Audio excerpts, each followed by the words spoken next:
Okay, so recently, Russia's losing the war, basically. The great counterstrike by Zelensky knocked Russia heavily out of the Kharkiv region and all the way into Donbass. And many of those Westerners, Americans, who previously had no idea that Putin would attack Ukraine, they celebrated, they popped their champagne, and they witnessed the internal strife, the assassination attempts against Putin in Russia, the sabotage, the explosions in the Russian facilities, and the red squares under lockdown, and they were celebrating. Well, should we celebrate? Russia is coming to an end, demographically, economically, and morale-wise. Russia, like I said, has been an empire pretending to be a nation state. So the only way to hold it together is through sheer violence. And when the sheer violence failing, then it's over. A dissolution of the Soviet Union 2.0 is happening. But what does that mean?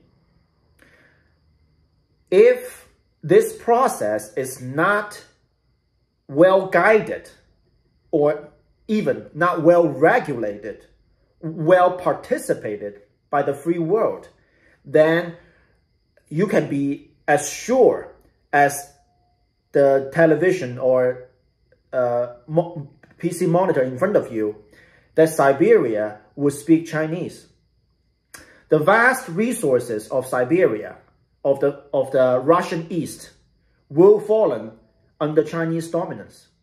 And the CIS, the Commonwealth of Independent States, which is essentially a Russian satellite state after the dissolution of the Soviet Union, all these states are already falling. China's trying to influence them, trying to take the place of Russia.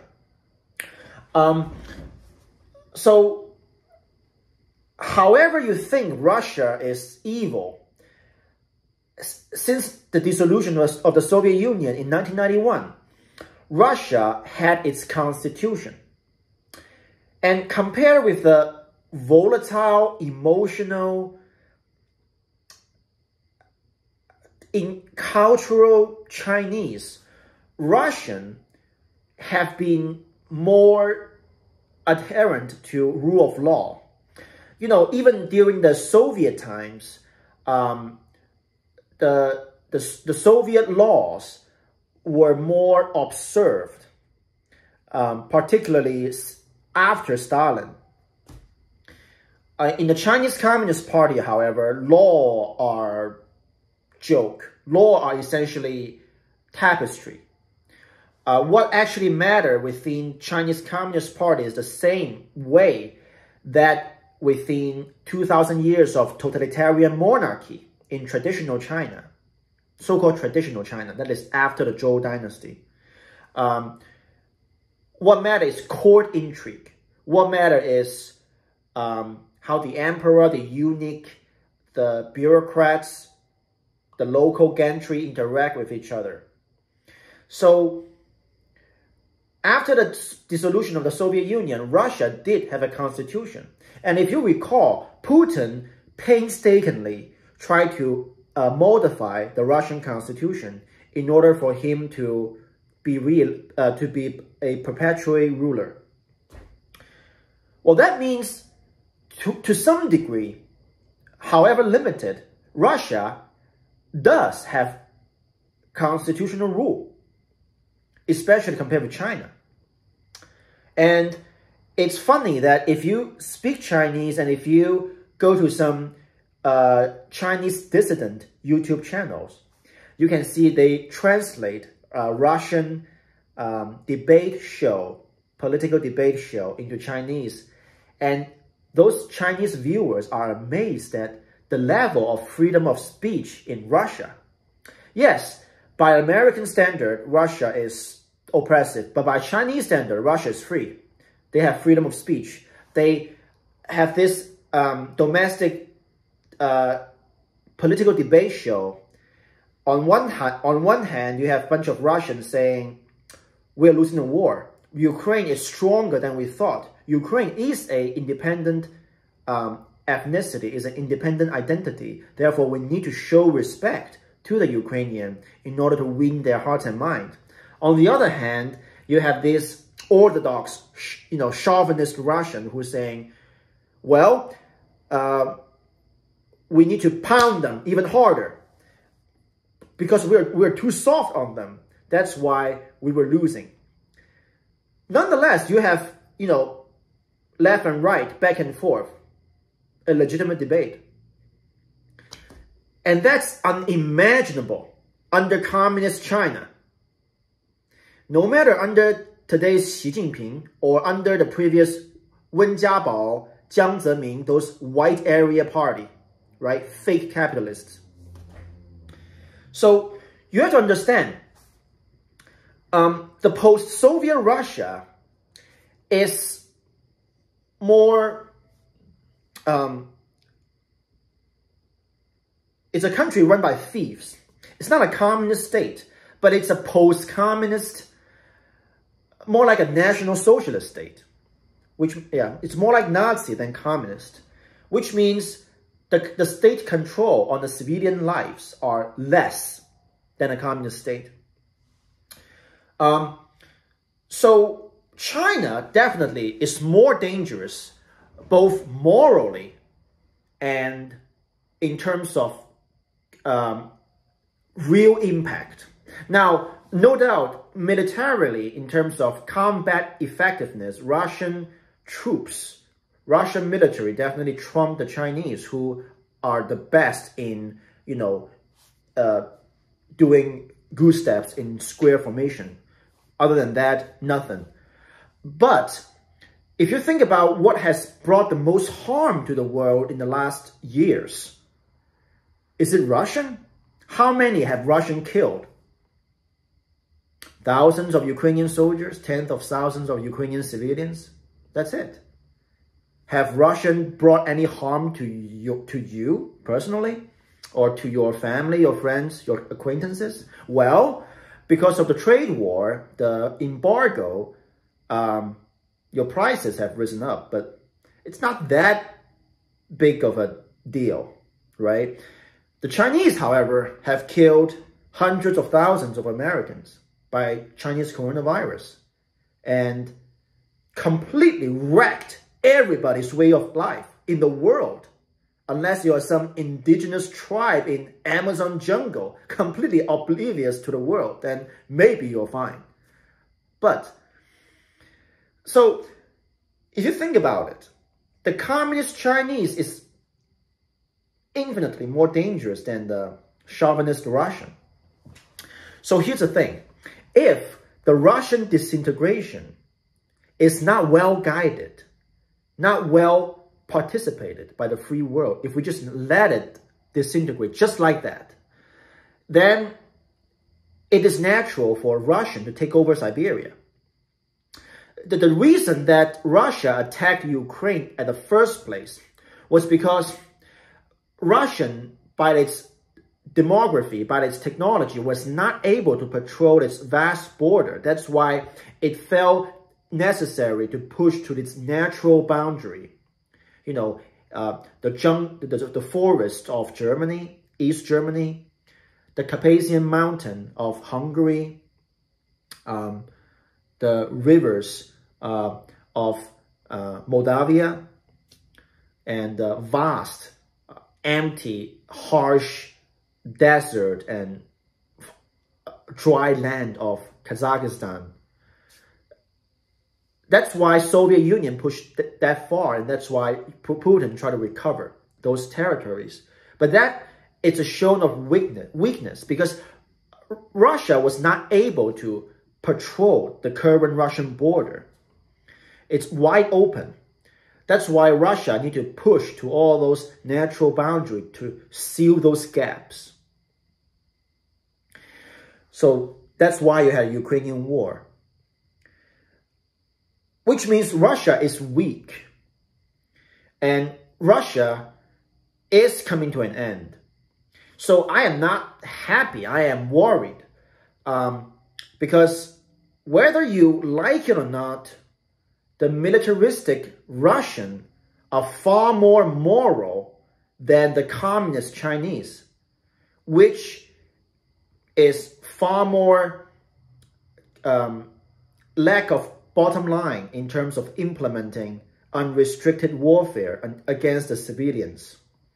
If you Google 2005 General Chi Haotian, C-H-I Chi Haotian, H-A-O-T-I-A-N, General Chi Haotian, 21st century is the Chinese century. If you Google that, you could find an article in 2005 about Chinese must use biological warfare against American civilians in this zero-sum game between the two great powers. And after that, after wiping out, I don't know, 1/3, 50% of American civilians, Chinese can colonize the West Coast. Something like that. Okay, I'm going to put the link in the video description as well. General Chi Haotian was the Vice Minister of Chinese Defense Ministry. So from that speech, you can deduce the entire process of the development of Chinese coronavirus from a very immature prototype, SARS, back in 2001, to a pretty dangerous and, you may say, mature product in 2019. So it's the same story of after we defeat the Nazi Germany in 1945, we had a worse enemy, the Soviet Union, the communist bloc, that pestered us for half a century.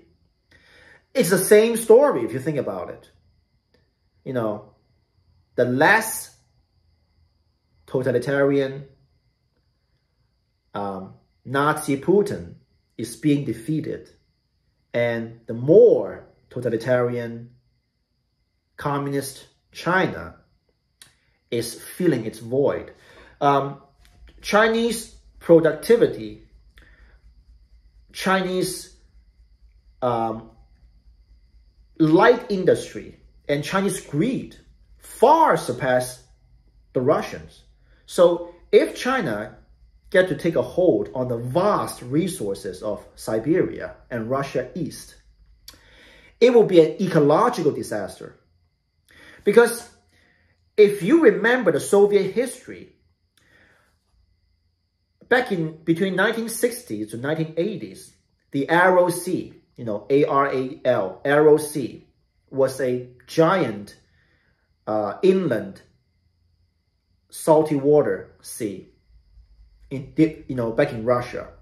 But during the Soviet Union, they try to, well, as communists go, they think they are master, and the nature are their slaves. So they can do whatever they want, and they can trump the nature. That's a communist mindset, atheist materialist, right? So the Soviets, under Khrushchev, they wanted to solve the food problem, because it turns out collective farms don't provide incentive to produce food. So, but they don't privatize. They just try to just increase the acreage for the collective farms. So they use the Aral Sea as source of water for irrigation. And within 3 to 4 decades, the Aral Sea was virtually annihilated. They just wiped it out of the map, basically. So that's a communist way of doing things. Now, after 1991, the dissolution of the Soviet Union, you don't hear about the similar ecological disaster under Russia, the Russian Federation. Why? Well, the primary reason is Russian Federation, under the constraint of the constitution and under people's, liberalized thoughts, was not able to mobilize so much force to transform the nature. It's primarily a decline of government power, right? Although by American standard, Russian Federation is already a tyrannical big government. But by the communist standard, Russian Federation is rule of law, gentle, you know, and very limited. So the right comparison of communist China is Soviet Russia. Communist China right now is the same unlimited, all-powerful, totalitarian government under the veil of a market, which is a communist market because there's no private property. There's no private property right. You can be a self-made millionaire and billionaire in China, which is unlikely, but it happens. And then they take your property. You are anti-corrupted. You bribe the wrong official, you know, his competitor got into power, you're gone. Your property is gone. Everything's gone. And you have to bribe in order to be an employer in China. If you employ like more than 5 people, you have to bribe. You have to, you know, 搞关系. So that's the way of life. So I do believe as a member of the free world, you have a responsibility to monitor this and to lobby your representative, your government, to raise awareness, to use your influence and power to guide the inevitable Russian disintegration into a process that is the best for anti-China effort. If the end game becomes Russia is disintegrated, the Muscovy, the St. Petersburg became more liberalized, and the vast Siberia and Russian East fall into Chinese dominion, then by God, I'm not even talking about freedom and politics. I'm talking about for the earth. You take a look at how Chinese Communist Party transformed how the Chinese communists managed to dry up the entire Yangtze River, which never dried up in human history. Under all those totalitarian emperors in Chinese history, never dried up. But the communists managed to do that. You take a look at the Chinese map. You can Google it. The Chinese map in 1950, 1940s, before the Chinese communists took over, or right after they take over, compared with now. Chinese essentially desertified, make their country a desert, make the northern central mass plain of China into desert. And they're drying up the previously wet, water-abundant south. Yunnan, Guangdong, they're drying up these places in order to suck up those water to feed the totalitarian bureaucracy in the north, in Beijing. So, and also, if you're Chilean, if you are Coast Guard, if you are Australian, if you rely on coastal fishing, especially if you are Pacific Islanders, fishers, Filipinos, you understand that the Chinese fishermen have been predatory in taking everything in your territorial fishing water, in the public international water. They don't release the baby shrimps or baby fish. They take everything and they rob everyone's natural resources, maritime resources. And Chinese are extremely wasteful in food. You know, it has been a contemporary Chinese culture to order a dozen dishes for 3 people, 5 people, but order a lot of dishes and then not be able to finish it. Maybe they finish 40% of it and the rest just dump as a gesture of generosity, or more importantly, as a gesture of I'm rich, I have face. That's a contemporary Chinese culture. So they're wasting their food in their own country, and they are going to everyone's doorstep to rob their fisheries. And you want these kind of people to take over the vast forests, land, lakes, oil and gas in Siberia, in Russian East? If you allow that to happen, I guarantee you, in 2 years, you will miss the Russian.